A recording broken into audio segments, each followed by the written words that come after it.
За хувийн орлогын татвартай холбоотой асуудлаар баярмаа гишүүний санаачилсан хууль, засгийн газрын гишүүний санаачилсан хууль, засгийн газрын зүгээс санаачилсан хууль хоорондоо нэлээд зарчмын зөрүүтэй байсан. Тэгээд энэ зарчмын зөрүүтэй асуудлуудаа шийдээд орж дундын хөлбөр байдлаар орж ирж байгаа шиг байлаа. Гэхдээ энд нэг хоёр үгийг бас хэлмээр санагдаад байна.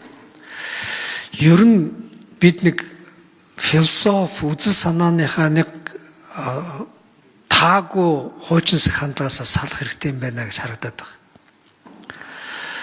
Иргэд хөдөлмөрлөөд, иргэд авьяасаа, цаг хугацаагаа, амьдралд хувийнхаа аж аргалыг зарим хэсгийн золиослоод бизнес хийгээд орлого олж байгаа энэ үед тэр орлогын дийлэнхийг нь иргэдийн халаасанд үлдээж сурах ёстой гэдэг энэ нэг төрийн бодлого бол иргэндээ ээлтэй төрийн бодлого шүү дээ. Олсон бүх юмнаас нь яаж игэл татаж аваадах юм, өөртөө нэг хөөе цуглуулж байгаа юм шиг төсвүүдээр цуглуулад аваадах юм, тэрүүгээрээ иргэдээс илүү ухаалаг юм шийдэж чадна гэж боддог, иргэдээсээ өөрсдөө ухаантай гэж эндүрдэг албан тушаалтнуудын хандлага бол яг үндсэндээ иргэдээ ядуур төрөө авилгатай л болгож хувиргаж байгаа. Тийм учраас нэг зарчим төрд сул зарах мөнгө бага байна гэдэг чинь тэнд авилга үүсэхгүй л гэдэг логиктэй. Иргэнд өөртөө зарах мөнгө байна гэдэг чинь тэнд бизнес рүүгээ хөрөнгө оруулалт хийж болно, үр хөвгт рүүгээ хөрөнгө оруулалт хийж болно, өөрийнхөө ад жаргалыг бүтээж болно гэдэг бас логиктэй. Айл болох иргэддээ боломжийг үлдээж, айл болох албан тушаалтнуудад ажлыг нь, хариуцлагыг нь үлдээж сурах гэдэг бол Монголын төрд бас их дутагдж байгаа бодол санаа шүү. Ер нь болж игэл уулуурхаагаас бусад бизнес дээр иргэддээ бизнесийг хөнгөвчлөх, орлогыг нь хувьд нь үлдээх, тэр олсон мөнгөө өөрөө юунд зарах вэ гэдэг эрхчлөөг нь гэр оронд нь үр хөвгттэй нь хамгийн хайртай тэр хүмүүстэй цуг үлдээх гэдэг бол төр өөрөө зөв байгаагийн нэг хэмжүүр гэдгийг бид бол ойлгоод аваасаа гэж хүсэж байгаа. Бид хувийн орлогын албаны татварыг 1% гэж уулын тэр бодлого боломжийн хэмжээгээр өргөдгөө дэмжсэн бол зөв байсан. Нөөтийг бас 5% болгол уулын зөв шүү дээ. 10% болгож аваад буцаагаад тэдүүийг нь чамд өгнө. Тэгээд чи дунд нь суглаа аваад өөрийнхөө мөнгөөс азтан болоод авч ивэл бас чиний хувь заяа гэх мэтлэн яг энэ бодлого чинь бол иргэнийг доромжилж байгаа шүү дээ. Тэрний оронд нөөтөө 5 болгоод буцааж өгөх вэ 2%-ээр нь байлгаад тэр нөөтийн 5% төрд биш иргэнд үлдэхээр иргэн дахиад бизнес рүү хөрөнгө оруулалт шүү дээ. Ажлын байраа дахиад нэмнэ шүү дээ. Үр хөвгтөө арай гайгүй боловсролтой болох гэж оролдсон шүү дээ. Өөрийнхөө амьдарч байгаа орон сууцыг арай жоохон чанартай болгоод амьдралын чанараа дээшлүүлэх гэж бодно.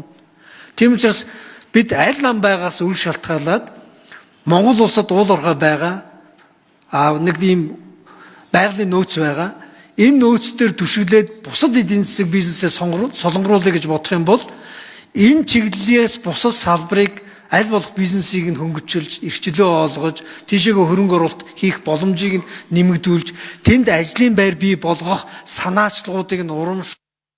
Татварын зорилго бол олон зорилготой байдаг. Шударга ясыг тогтоох зорилготой байдаг. За хөрөнгөний дэг шууралтын энэч зорилгууд байдаг. За одоо хор уршигтай зүйлийг бас бага хэрэглүүлэх зорилгоор ч одоо татвар бий болгодог. За сая бас нөөттөр бид өнөөдөр өчтөр сүүлийн 7 хоног маргалдаж байна. Яагаад энэ 400 саяг 50 сая ингээд хэвээр нь үлдээе гэдэг юм. Яг Тэмүүжин гишүүний бас зүг байхгүй. Бид нар нөөт төлөгч гэдэг маань эцсийн хэрэглэгч байдаг. Тэр хэрэглэгчд очих татврын ачааллыг л уг нь бууруулах асуудлыг бид тэр 400 саяын босготойгоо уг нь хамт хэлцэх хэрэгтэй байсан. Тэр нь одоо буцаалт хэлбэр ярьж байж болно. Эсвэл тэр 10%-ийн 7-8% рүүж оруулах байт юм уу? Тэр шийдлэр эргээгээд саний ярьж байгаа ам бүлд одоо тэр өрх толгоолсон одоо байт юм ээж байт юм уу? Слам бүлийнхэн тоогоор татврын хөнгөлтийг эдлэх одоо тэр шийдлүүд нь олон янз байж болж байгаа. За 1% татварыг бол бид нар 2 сая төгрөгийн шатал руу оруулсан. Одоо 792 мянгаас 2 сая төгрөгийн хооронд бол 1% татварын ноогдуулахар болж байгаа. За энд бол одоо нийт сая 55 мянган иргэн хамрагдчих байгаа. Гэхдээ энэ бол одоо цалин авж байгаа бүх иргэд тэр 2 сая төгрөгийн шатал дээр 0-оос 1% татвар төлнө гэсэн үг.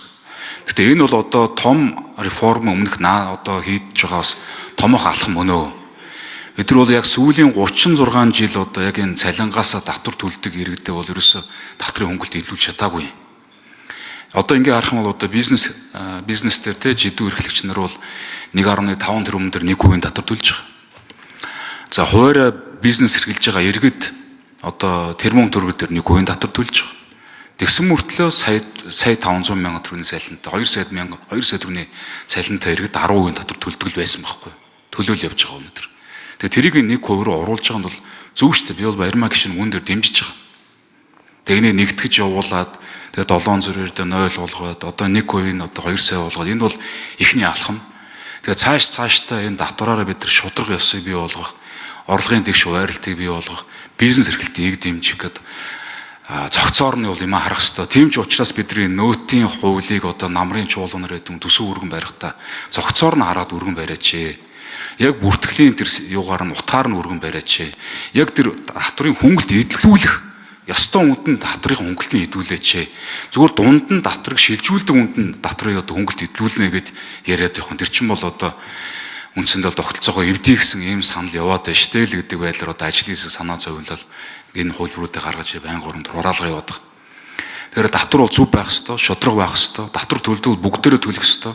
Энд чинь үндсэн хуулиар бид нар долгоц одоо хүлээх ёстой 3 үүрэг байдаг шүү дээ. Тэрний нэг нь татвар байхгүй.